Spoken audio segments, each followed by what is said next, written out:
I thought asking my girlfriend to babysit my daughter during my business trip would help them bond. But her cruel prank led me to call CPS and break up. I, a 28-year-old male, have been with my girlfriend Alyssa, a 25-year-old female, for almost 8 months now. We met at her cousin's wedding, who happens to be a coworker of mine. I also have a daughter from a previous relationship. My daughter Isabel is 6 years old, and her mother and I are still in touch.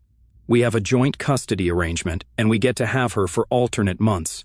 Last month, I was the one who was supposed to look after her. My ex-girlfriend Meg, a 27-year-old female, and I broke up 2 years ago because she wanted a break from our relationship, but that just turned into a breakup. She said that things were going too fast for us, and she wanted time to recenter and focus on her work instead. We were supposed to be apart for a couple of weeks, but that turned into months, and then eventually years.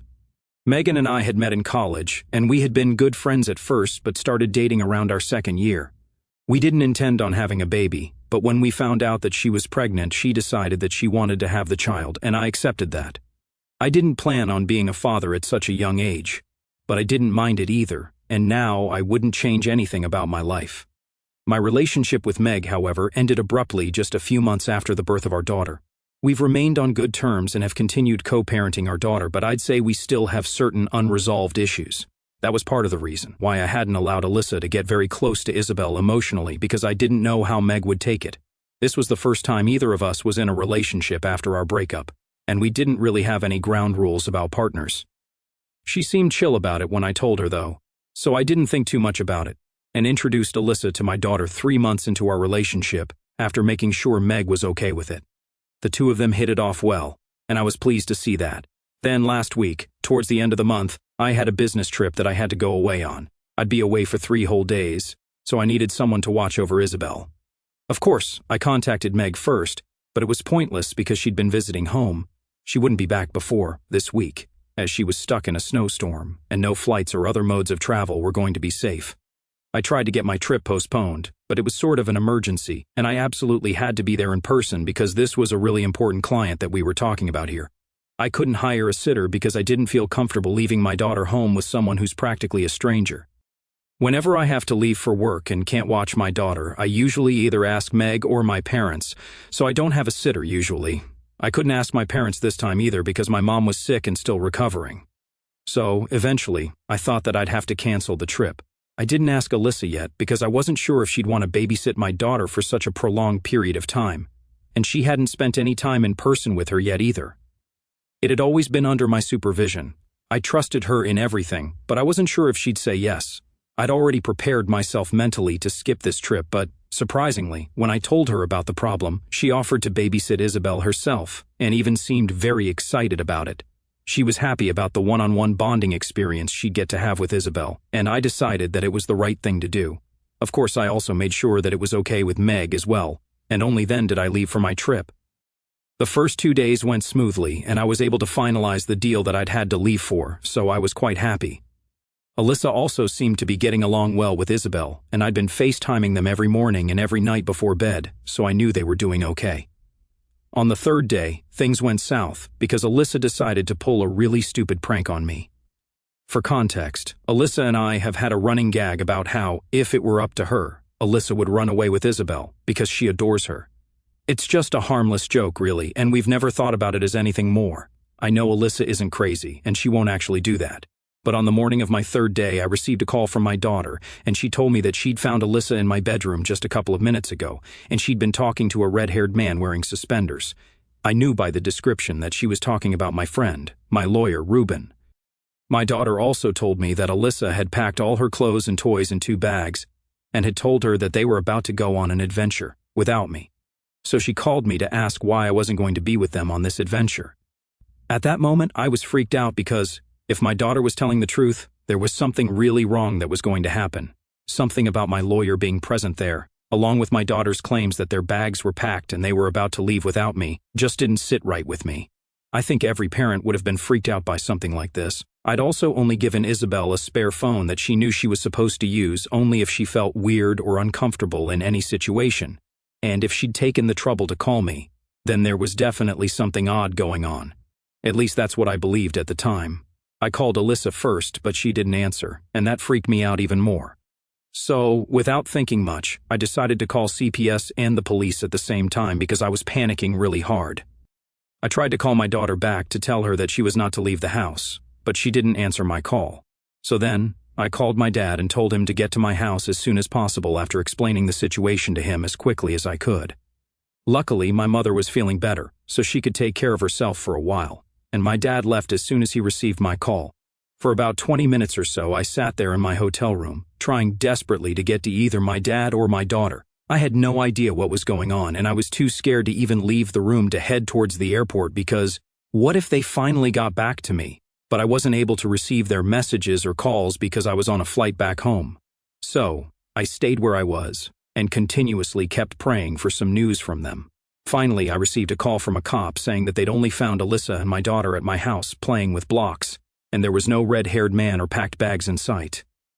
He told me that Alyssa insisted it was all just a prank and that I'd reacted out of panic, and there was nothing strange happening at home. Everything was just fine. My dad had arrived at the scene just a couple of minutes after the cops and had been there to inspect the scene along with them. Apparently, Alyssa was the one who'd even made that phone call to me and made Isabel say all of that to me just to freak me out and mess with me for a bit. They hadn't answered the calls on purpose because they wanted to carry on the prank, but unfortunately, it had backfired pretty badly. I thought that story checked out because Alyssa did think of herself as a funny person, but she often wasn't. I didn't speak to Alyssa directly and got to know the truth from the cop who had been sent to my house. So, after he cleared it up for me, I thanked him and apologized for the inconvenience and then hung up. After that was done, I called my dad and told him to take Isabel home with him. I was going to take the flight home that evening, so it was just a matter of hours. I didn't call Alyssa because I didn't feel like talking to her, and I had nothing to say to her anyway. What she'd done had been extremely immature and stupid, and I didn't feel like talking to her at all. She texted me to tell me that she'd locked the house and kept the spare keys under the fake plant, like I usually do, and also mentioned that there had been no need for me to overreact the way I had because it was just a prank. She said she felt insulted that I'd even insinuated that she was going to run away with Isabel, and that I thought so little of her. I didn't respond to those texts at the time because I was really mad at her for her stupid prank and had no intention of talking to her before I'd calmed down enough. I came back about a week ago from the trip and spent the next 2 days with Isabel at home, until Meg returned and took over. I told her all about the incident with Alyssa once she'd come back, because I didn't want her to worry and panic, the way I'd had to when I was on my own in the hotel. To my surprise, she seemed a lot more relaxed than I was. She told me that what I'd done was reasonable enough, and she definitely would have reacted the same way, but now that I knew it was just a prank, I should at least talk to Alyssa and try to make things right with her if I want this relationship to last. Meg believes that my reaction was natural, but now that it's all done with, we should try to talk to each other. I don't agree, and I think if anyone owes the other an apology, it's Alyssa who should apologize to me first. She hasn't even tried to talk to me after I ignored her text, and even in those texts, she didn't mention a word about being sorry for what she'd done. She just told me that she felt insulted that I'd called CPS on her and blamed me for reacting in a way that most parents would have. It's also unfair to put it all on me when she was equally responsible for this because she's the one who thought. It'd be funny not to answer my calls afterward. I had tried to call her first thing after Isabel called me, but she didn't pick up, so I panicked and did whatever I thought was most necessary at the moment. I'd always known she'd been joking about running away with Isabel, but I still didn't think it was worth taking that risk. She'd even taken the trouble of teaching my daughter to mention Ruben. So what was I to think? She created a hyper-realistic situation for me to worry about just to prank me, and because her prank backfired, she decided to blame me for all of it without thinking even once about what I might have been going through. I don't think that's fair at all. I like Alyssa a lot, and I think that, after Meg, she's probably been the only woman whom I've been so close to, so I don't want to lose her. I also don't think it's my fault entirely that this happened, but then again, I'm the one who hasn't responded to her text yet. Am I the asshole for calling CPS on my girlfriend while she was babysitting my daughter after she tried to prank me and made me think that she was really going to run away with her? Update 1. So first things first, thanks to everyone who commented on the original post. The response was overwhelming and eye-opening, to say the least. I guess I really wasn't the problem here, and the comments made sure I knew that. Now, I don't even think that I overreacted because when it comes to my daughter, I'd rather be safe than sorry. She wanted to prank me and make me think that she was running away with Isabel, and she succeeded. So, what exactly did she think was going to happen after that? She's the one who didn't think her plan through, and she's lucky she got out of this without any legal trouble. I explained the same to Meg, and, well, she seemed pretty nonchalant about it because, apparently, the only reason she'd even told me to get back to Alyssa and talk to her was because she thought I liked her. I could sense that there was a hint of some jealousy while we were discussing it, but that might just have been my imagination. I don't know for sure, but there was something about the way she said it to me. Either way, she told me that, at the end of the day, it was my decision what I wanted to do about my relationship, and I agreed with that. So, I've decided to break up with Alyssa and end things as politely as I can. After what has happened, it's been 3 days since I posted here, and 10 days in total since my last conversation with Alyssa, so I'm sure things are going to be awkward. I've decided to do it at my house instead of some cafe or restaurant because, under no circumstances, do I want it to feel like a date and give her false hopes. I've already texted her and called her over, so she's going to be here in a couple of hours after work. The reason I'm on Reddit right now sharing everything is because I'm nervous and don't know how this is going to go. I've never broken up or dumped someone in almost a decade, and it's a stupid thing to be nervous about, yet here we are. I'm just hoping that I'm able to end things with her and don't end up taking her back or something. Update 2: we broke up. She left 2 hours ago after almost 1.5 hours of arguing about whose fault this whole thing was. I'm not a very confrontational person usually, but I couldn't just let her put all the blame on me and then act as if she was a saint who could do no wrong. She had to own up and take accountability to at least some degree, because she'd actually scared me with her stupid little prank.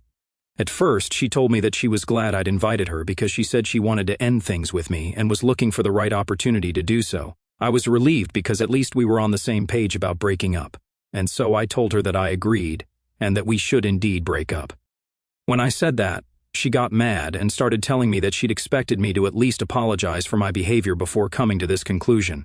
And that's where our argument began. She kept saying that I'd insulted her by calling the cops on her because that meant I thought she was crazy and would run away with my daughter, which she never would. I tried to explain that the only reason I'd done that was because I couldn't get through to her, and I was stuck in another city, so I was naturally worried about my daughter.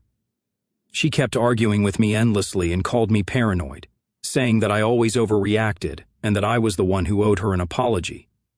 After a while, I finally realized there was no point in trying to explain the situation to her because she was so self-involved that she couldn't even bring herself to think about my feelings about the situation and only cared about herself. Besides, I was getting exhausted from arguing with her, and I had no intention of letting her sit on my couch in my living room and then yell at me for doing something normal. So, I told her that I was done with her in this relationship, and she could leave because I wasn't interested in talking to her anymore. She took that personally and then stood up, screamed a bunch of curse words at me, and then told me that I'd never been good enough for her anyway, and she could find someone better than me within a week of being single. I told her she was welcome to do so, but right now she had to leave because she was giving me a migraine, and I couldn't tolerate the sound of her shrieking anymore. She then left in a really foul mood and kept mumbling under her breath. I'm sure she was cursing at me, but I didn't care.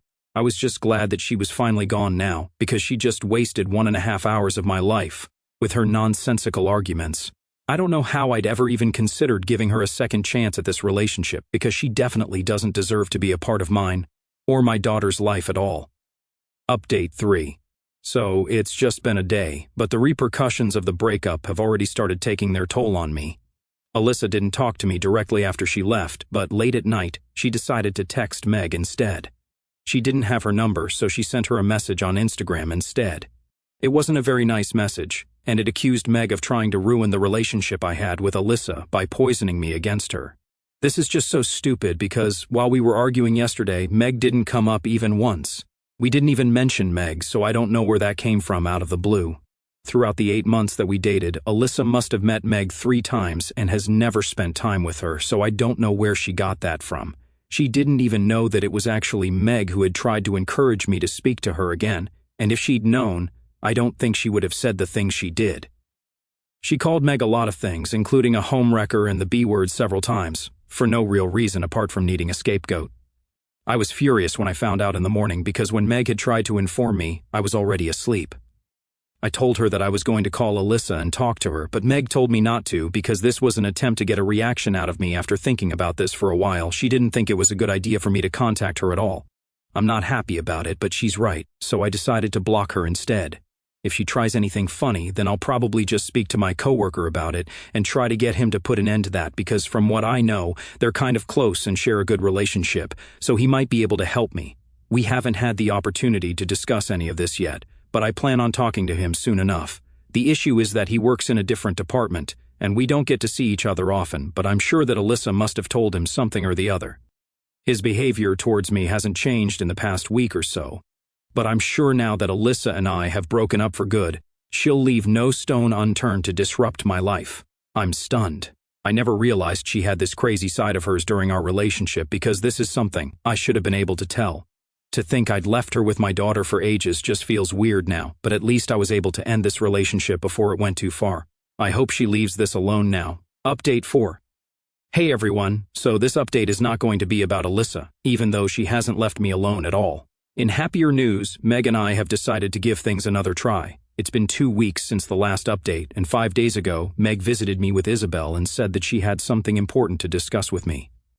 It turns out my hunch about her feeling a tad bit jealous of Alyssa had been right, and she confessed that she'd been feeling confused about her own feelings, and so she'd pretended to be all right with me going back to Alyssa, even though that's not what she wanted at all. She regretted ever asking for a break and then breaking up, because initially, it had just been the stress of work and our relationship and our future that was getting to her. But after she sorted out the work front, she was too embarrassed to come back to me and just ended up letting me go. I never asked her about it either, so she figured I didn't want to come back. It had just been a misunderstanding on an epic level, and we regret it now. Looking back, we were both really just young and stupid and had no idea what we were doing. We let our pride get in the way of our happiness, but hopefully that won't happen again. Megan and I have decided to go out on a few dates in the coming weeks to test the waters. If it all works out well, then we might move back in together. That'll work out well for Isabel too. Honestly, I'm excited because I've missed Meg, and I'm sure she's missed me too, even though we were too proud to admit it. I'd feel bad for Alyssa, but I tried my best in that relationship. She's the one who screwed it up, so I'm not going to sit here and feel guilty for moving on with Meg after that. Speaking of Alyssa, she's still harping on about my supposed overreaction and tells everyone she knows about the same. My coworker actually stopped speaking to her over this because he believed that my reaction was completely justified. I've spoken to Ruben, and even he thinks that she went too far. Ruben and I are close, and he's met Alyssa a couple of times, but for her to bring him up in her so-called prank just to freak me out annoyed him too. I mean, of course it did, because, in a way, she was trying to make me doubt him and his intentions as well. My coworker and I talked about Alyssa just a week ago, and he told me that she's been insufferable since the breakup and has been painting herself as the victim of some great tragedy, which she isn't. When he called her out on her nonsense, she got mad at him too, and that's how they ended up not speaking to each other at all.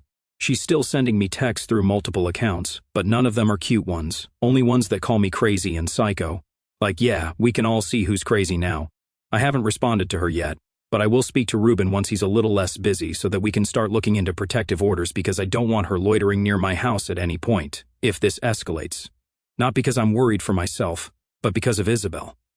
I don't like to think about it, but with people like Alyssa, there's really no telling what she'll do just to get back at me, especially once she finds out that Meg and I are getting back together once more. Update 5. Some of you guys weren't happy that Meg and I were getting back together and were actually sympathizing with Alyssa, but back when she pulled that insensitive prank on me, Megan and I were just friends and nothing more. I've always been respectful of boundaries, and there's been no cheating at all, emotionally or otherwise, so I don't think anyone should jump to conclusions unnecessarily. That being said, now Meg and I are properly back together, and she's even scheduled to move in this week. It's been a month since the last update, and Alyssa has been apologizing to me in an email because apparently she'd been diagnosed with BPD a couple of years back, but she stopped going to therapy because she felt like she was getting better. It explains the weird behavior because she says she's more prone to anger issues now than before, which is what caused that reaction, and there's just a lot of other messed up stuff going on with her, which I didn't know before. Her father passed away a few weeks before we broke up, and she had a strained relationship with him, which is probably what triggered her very inexplicable behavior. Not the prank, that was very much her, but whatever came after. I wish her the best, but we're not in touch anymore. Looking back on this whole ordeal, I feel like I've been through an emotional whirlwind that I never saw coming. When I first started dating Alyssa, I genuinely thought she could be someone special in my life, maybe even a positive presence for Isabel. I trusted her, opened up my home, and let her into our world, hoping it would bring us closer. But that prank, it shook me to my core. As a father, there's this primal fear that kicks in when you think your child might be in danger, and I don't think I'll ever forget the panic I felt sitting in that hotel room, helpless and miles away. It wasn't just a joke gone wrong for me, it was a betrayal of trust that cut deep. I don't regret calling CPS or the police. Any parent would have done the same. My priority was Isabel, and it always will be. Breaking up with Alyssa was tough, not because I doubted my decision, but because I hadn't realized how much I'd invested in the idea of us. I wanted to believe she was better than that prank, that she'd see how her actions hurt me. But her reaction afterward, blaming me, lashing out, and dragging Meg into it, showed me a side of her I couldn't unsee. It's exhausting to think about how she turned it all around to make herself the victim. I don't wish her ill, especially now knowing about her BPD and the loss of her father. I hope she finds peace and gets the help she needs, but I can't have that kind of chaos in my life or Isabel's. Reconnecting with Meg has been like finding a piece of myself I didn't know was missing. I'm excited, but I'm also cautious. We've both grown since we were last together, and I want to make sure we're doing this right. There's a warmth in knowing we're giving it another shot, not just for us but for Isabel, who deserves a stable, loving environment. Still, there's a part of me that feels a little foolish for not seeing the signs with Alyssa sooner. I ignored red flags because I wanted to believe in the good. It's a lesson learned, one I won't forget. Moving forward, I'm focusing on rebuilding trust. Trust in myself, in my judgment, and in the family Meg, Isabel, and I are creating together. It feels like a fresh start, and despite everything, I'm hopeful for what's ahead.